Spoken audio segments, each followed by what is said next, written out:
په بیت المال کې خیانت کول یا بیت المال غلا کول یا د بیت المال سره بے احتیاطی او بے پروايي کوي دا شرعاً ډیره لویه ګناه ده، چونکې د بیت المال اړوند مخکې ما یو بیان کړی و، خو نن په درس کې دا یو روایت مخته رالی.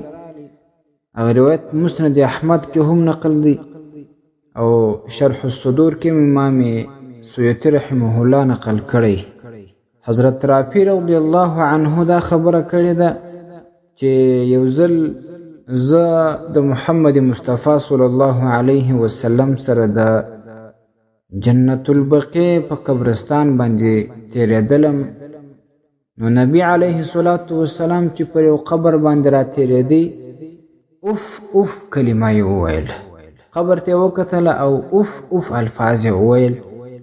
ما دا فکر وکړ چې ګواکې نبی صلی الله علیه وسلم دغه د ناخوشۍ الفاظ زما په باره کې وویله.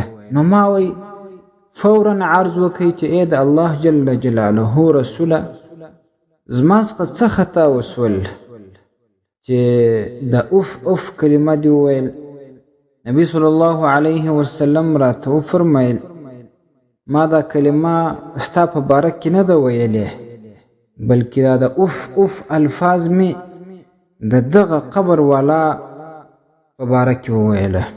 په دې قبر کې چې کم څوک پروت دی دا د فلاني قبیلې دی، قبیله یې ورته یاده کړه او دی د بیت المال په راټولولو کې عامل جوړ سوی و، بیت المال سره راجمع کې د دې مسؤلیت وظیفه ورکول سوی وه.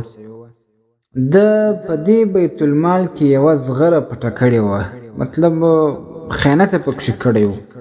وایي اوس زه وینم هغه زغره و دغه قبر والا ته و دې کس ته اور ګرځېدلې ده او دغه د اور زغره ورباندې اغوستل سوې ده او سوزي یې په دې قبر کې په سخت عذاب باندې مبتلا دي. په دې خاطر باندې د قبر د حالت ما ولیدي، نو ما د اوف اوف الفاظ وویل د پر حالت باندې. مقصد دا د بیت المال چې هر شی وي او د هر چا ولاسته بیت المال راسي، کاغه مسؤول کس وي یا غیر مسؤول وي، ډیر زیات احتیاط باید ورسره وشي او مطلقاً د خیانت ځان وساتل سي.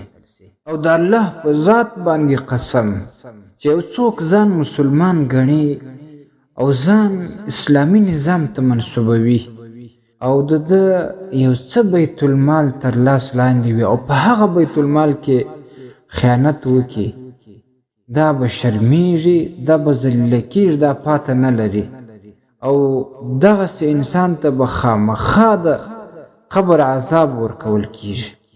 ځکه بیت المال داسې یو شی دی چې هغه د هر هیواد د خپل ټول ولس او هیوادوالو حق دی. نو د بیت المال سره چې خیانت وسي یا غلا سي، دا ممکنه نه ده چې دا د هیواد ټول ولس دې تا ته عفو وکړي او خاصتا دا هم نه ده ممکنه چې تا ته ستا امیر او یا د دې هیواد امیر المؤمنین عفو وکړي. چونکې چې عفو درته ونسي د قبر عذاب هم درکول کېږي، د قیامت په ورځ به هم ذلیله او شرمنده. نو هر څوک باید ډیر زیات احتیاط د بیت المال سره وکړي او لازمي خپل ځان د بیت المال سره د خیانت کولو وساتي. درنو اوریدونکو، تاسو د مفتي حکیم الله صابر الحنفي صاحب و اصلاحي بیان ته غوږ واست چې د معارف الاسلام ادارې لخوا نشر سو.